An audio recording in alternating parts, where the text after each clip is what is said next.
Hey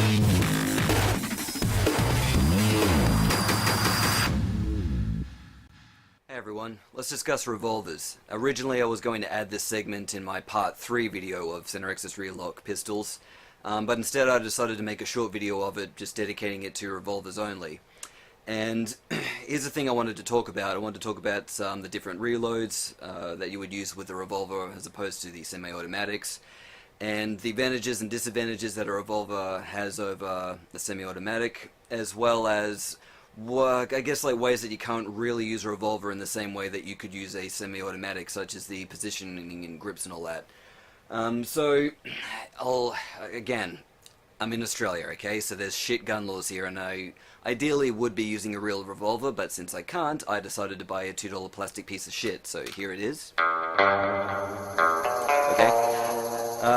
So the first thing I want to talk about is when you're in the, what's it called, a close quarter position. And so, as most people know by now, high caliber rounds, when fired from revolvers, in the front part of the cylinder there's high pressures of gas that expand out of there, and they can literally blow your entire thumb off if it's in the way. And so I wouldn't really be comfortable having a revolver this close to my body. Now if you're wearing heavy body armor or just body armor in general, where it's called the gunpowder effects of that wouldn't be able to get past it and damage your skin, it can be okay, but really, on the whole, I wouldn't recommend using any high caliber rounds in this position. In a perfect world, I would say for people to go and use a semi-automatic, and I'll touch on that part in a little bit as well. The other thing as well is that some people were questioning the the isosceles grip, I guess you could say, which is the way you hold guns when you're in the apogee position. And now everyone keeps thinking that this is the way you're supposed to hold it, because when you're holding a semi-automatic, such as this one here, this is where the thumbs line up. But here's the thing. The reason why the thumbs are in this position when holding a semi-automatic pistol is because of the shape of the handle. What you want to do when you're gripping it like this is have this hand completely touch against these fingers like so. So because this is all the way back like that, this is where they end up. Now, the handle of a revolver is much different. So most people though just get in this force of habit where they think that when you're in the isosceles grip that the thumbs are the primary point of contact, which really isn't the case. They just incidentally always end up in here based on where the handle is. And most people like this, see, they'll hold a revolver like that, I'm hoping with a very low caliber round, but what you want to do is take your supporting hand and bring it back against these fingers, okay? So once it's done like that, this is where my thumb should be, okay? And as you can see, they're not directly in the very front of the cylinder. They're wind up sort of just in the middle of it.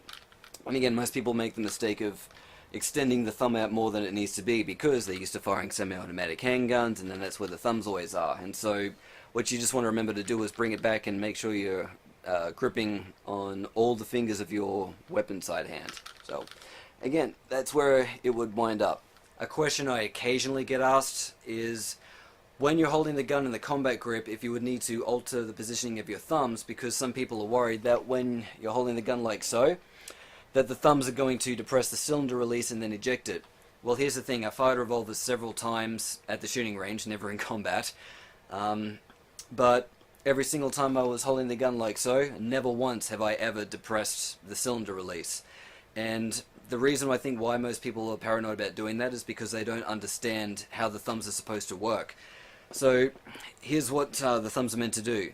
1, they are not meant to push against the gun itself. The thumbs are only supposed to push against each other.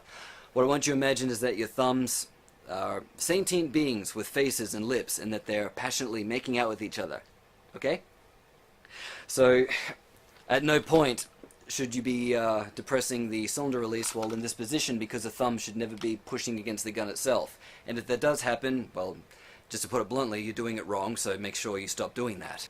As I was stating before, in an idealistic world, I would just rather people use semi-automatic handguns. With that being said, there are some professions people get into where they have no choice but to use the weapon that's issued to them. So here in Australia, our security guards that work in armoured transit are issued weapons, but they're only issued revolvers and nothing else. So I would rather learn how to master the gun that I'm given anyway, as opposed to just complaining that I wasn't given the gun that I would have preferred to have. And so, here's some advantages of a revolver that it has over a semi-automatic. Now, first of all, with semi-automatics, if there's a round in there that fails to detonate, well, you actually need to clear that malfunction. And again, as I stated, my preference for that is just tapping and racking. And that's what I prefer to do to clear all malfunctions, unless it's a double tap. But again, go back to my part 2 video of pistols and watch that for more information. Now, revolvers, the advantage that it has is that if a round in the cylinder fails to detonate, well, to clear that, all you have to do is pull the trigger again. The other advantage it has is that if you're point blank to another person where you need to literally point the tip of the barrel into their body. So anyway, remember, this is not a real gun, so it's fine for me to do this here. Okay, so when you're pushing it literally like this, sometimes what can happen is that the slide can push back and then go out of battery. The advantages with revolvers is that, well, that doesn't happen. You can push it into them and then pull the trigger, and then the gun, assuming that the round fails to detonate, it will still fire because it won't go out of battery.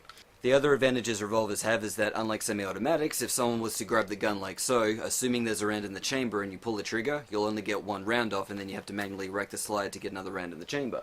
But with revolvers, if someone was to grab the barrel, you can keep on pulling the trigger as many times as you like, and rounds will keep on firing, unless, of course, one fails to detonate. But as I stated, pull the trigger again and it'll fix that problem. Now, if for whatever reason it's a single action revolver, and I really don't know why people would actually want to use those in a combat situation, but anyway, if it's for whatever reason a single action, we'll then hold the trigger down if someone's grabbing the barrel like this, and then, anyway, Wild West that shit. Now, in regards to reloading with revolvers, here's how it's performed. Keep in mind, plastic piece of shit. The cylinder will not eject, so I'm going to treat everyone like you're smart individuals that can figure out how this will be performed. So use your imagination and pretend like it ejects. Okay, so let's say I'm in whatever position, guns out of ammo. What I want to do first is this. Using the thumb of the weapon hand, depress the cylinder release, and then bring the gun outwards here, locking my elbow into my rib cage, just like with semi-automatics. Then, tilting the gun inwards like that, and making sure, have pressure on that cylinder release the entire time. So once you're here, assuming done correctly, the cylinder should be ejected. And now, here's the interesting part. A lot of people always ask me here, what's the point of bringing the gun outwards and then in here like that? Can't you just straight away shortcut it by doing it that way? And in theory, yeah, it is faster, but here's the problem. Every time someone just didn't go out this way and shortcutted it by going here, their elbow wasn't locked into their rib cage. So I would rather do it this way to get that extra insurance that my elbow is going to be here where I need it to be. So in fast motion, it looks like this. Boom, out of ammo, here. Okay. Now that the cylinder is released, I want to have the gun aiming upwards, which I think should be pretty obvious. It's because I need gravity to assist getting those empty shells out. Now, with the reaction side hand, what you want to do is palm strike the cylinder rod, getting all those empty shells out. When doing this, though, first of all, you don't need to palm strike it kung fu style, because, you know, that's considered a little bit overkill. Just enough to get all those rounds out, making sure that my fingers are aiming downwards, okay? I don't want them aiming upwards like that. My reason being for that is because after I come here, I want to reach for my spare rounds, which would be on this side of my body.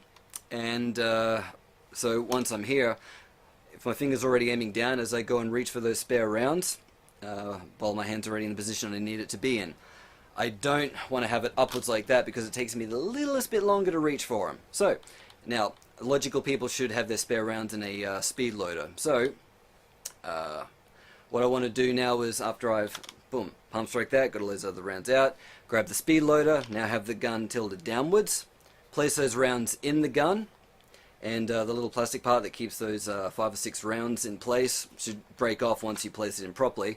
Now, with your action side hand, using the thumb, do this. Push it back in place, moving these 4 fingers under the barrel. So, once it's under the barrel like that, all I need to do to get back into the combat position is just move my hand back like that and intercept the thumbs. Or, if it was the apogee position, all I would need to do here after I push that back in place is just move it like that. And the reason I brought this up is because some people, for whatever reason, maybe due to lack of training or something like that, I don't know, but once they get those other rounds in, they'll still use their thumb to push the cylinder in, but they'll bring these four fingers over the barrel. And yeah, obviously that's going to take longer for me to get back to the positions that I need to be in. So remember, these four fingers always under the barrel. And essentially that's basically all there is when it comes to reloading revolvers.